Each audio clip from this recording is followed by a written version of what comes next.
Hi everyone, just got my ADEX results recently and found that I passed everything on the first try. I'm super excited and I want to share all the tips and tricks on how I passed on one go while it was still fresh in my mind. So I took the endodontic and the prosthodontic sections last Friday and the anterior and posterior restorative with the periodontal section on Sunday. So it was a full 2 days of testing. And just as a disclaimer, this is all based on the guidelines as of May 2023. Before you follow this to the T, make sure you look over the candidate guide as there may be slight changes depending on when you take it. Now let's go over day 1 for me. For me, it consisted of number 8 endo access and gutter percha fill, and number 14 endo access from 8:30 a.m. to 11:30 a.m. It is a total of 3-hour time slot for the endo section.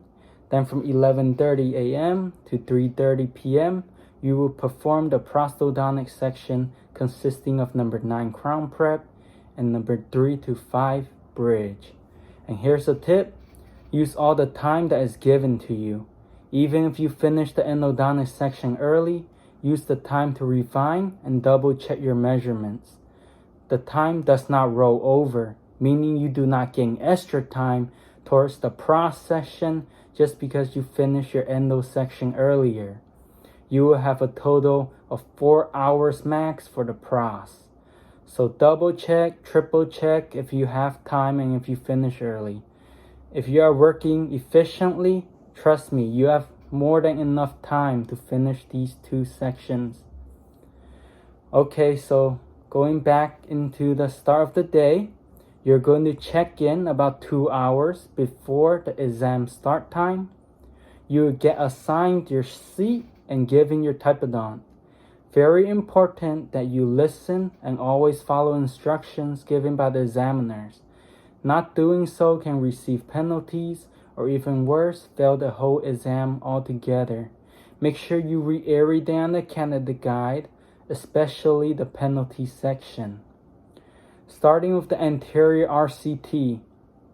Before you start, an examiner or CFE will come around and they will help unscrew your central incisor and have you measure working length.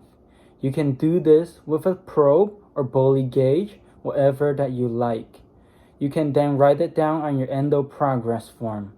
This is not a test of your knowledge, but rather is for your own reference, and the CFE will then screw the tooth back in. After this, they will give you time, typically around 1 hour before the exam start time, to make your putty reduction guides for your prosthodontic section. There are videos out there that shows you how to make these properly, so make sure you review it and also read the candidate guide. But a tip is to make the putties really thick and fat so that it's very rigid and that it sits well and it's not wobbling around or your measurements will be inaccurate. You can also use this time to punch holes for your rubber dams. You will need 2 of them, one for the anterior endo and one for the posterior endo. For me, for the anterior, I punch holes from the first premolar to first premolar. I like this because it not only gave me more space to work for accessing and filling, but also the premolar clamp holds a lot better than if you were trying to clamp on one of your anteriors. The last thing you want happen is your rubber dam popping off when you're working, so make sure it's stable. For the posterior, I punch from number 12 to number 15. Now that you have accomplished these things, you will then call a CFE over to mount your typodont onto the mannequin. Now it's 8:30 a.m. and you can choose to work on either the anterior or posterior endo first. Super important, before you touch anything, mark your teeth with a pencil or pen. I went ahead and even drew the access outline with a pencil before putting the rubber dam on. I know this sounds silly, but people do crazy things under stress. If you start prepping or accessing on the wrong tooth, it's an automatic fail. Starting with the tips for the anterior access and fill. Have the outline page printed out and constantly making sure you are within the measurements and don't go over the measurements. Remember that you're allowed to take notes and even draw diagrams under the candid guide as you please. When you prep the access, make the upside down triangle as minimal as possible. Just enough for straight line access and removal of the poke horns, poke tissues, ledges, or whatnot. And for the access, I personally only used a small round diamond and a small slow speed carbide burr to help me refine and clean. For the canal shaping and clean out, I only needed to use hand files. Do your crown down or crown up or whatever method that you like with hand files. Take your time and clean it out nicely. I honestly wouldn't even touch the rotaries. Since the plastic teeth is so soft, you don't need it and you will increase the chance of perforating, having the tip broken inside the canal, or even blowing through the apex. And if you do any of those things, it's pretty much game over. So be careful. What also helped me a lot with cleaning the waxy pulpal tissue was a little bit of alcohol with irrigation. It really did a great job at dissolving the wax and just make everything nice and clean. So after everything is shaped and cleaned, go ahead and try your cone fit. Oh, and when you're shaping, I would end 1 millimeter from the apex, just so that your gutta percha does not go through the apex. Even if it's slightly past the apex, it's an automatic fail. So you want to give yourself room for error. So, for example, if the working length is 25 millimeter, I would end it at 24 millimeter just to be safe. You have room because they allow to end your gutta percha less than or equal to 2 millimeter above the apex. Make sure you measure your cone accurately before obturating, since you will not be able to confirm your cone fit with an x-ray.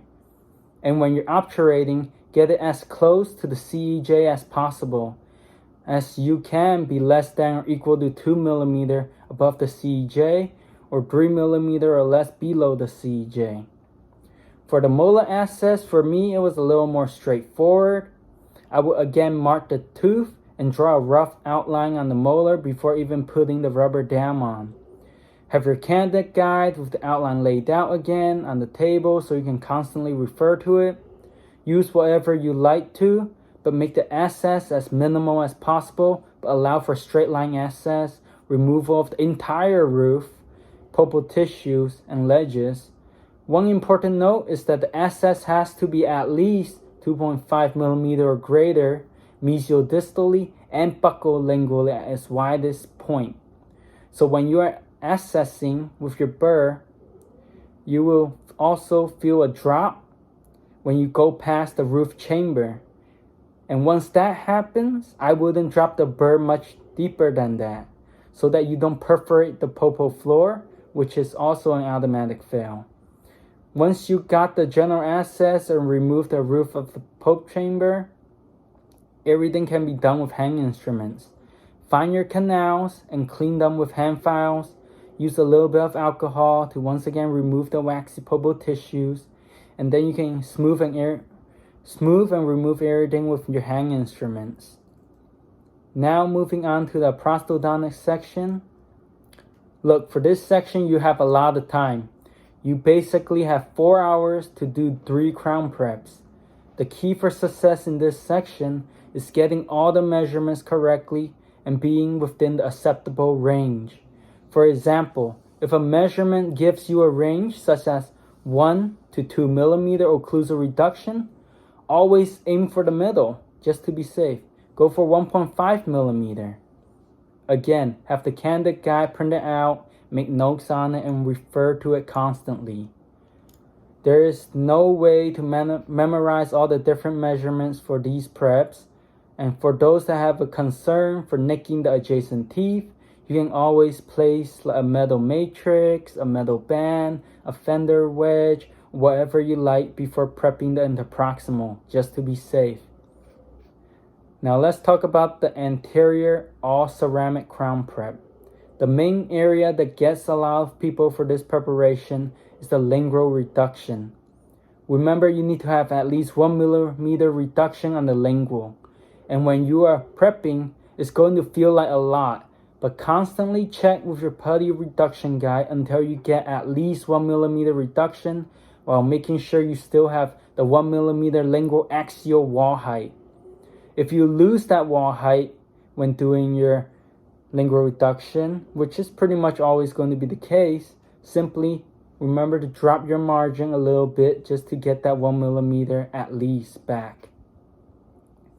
For the number 3 cast metal crown to number 5 PFM bridge, the main areas here that gets a lot of people is not getting the measurements correctly and that the bridge is not able to draw.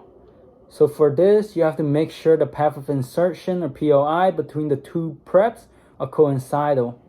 Take your time to look from all different angles, and you do have a lot of time. Use your mirror and look at your preps directly from the top. You should be able to see your entire margin while having your minimal taper. Doing so will ensure that you won't have any undercuts. Remember also that the lingual axial second plane is also part of the occlusion, since it is the working cusp, so that plane should follow the occlusal reduction guidelines. And that's pretty much it for day 1. Final notes is that you have to make sure that you practice and time yourself. If something goes wrong, trust me, something always does. Remember that you need to remain calm. Just take a deep breath and know that you do have a lot of time. And fix it, and it's not the end of the road. Good luck and stick around for day 2.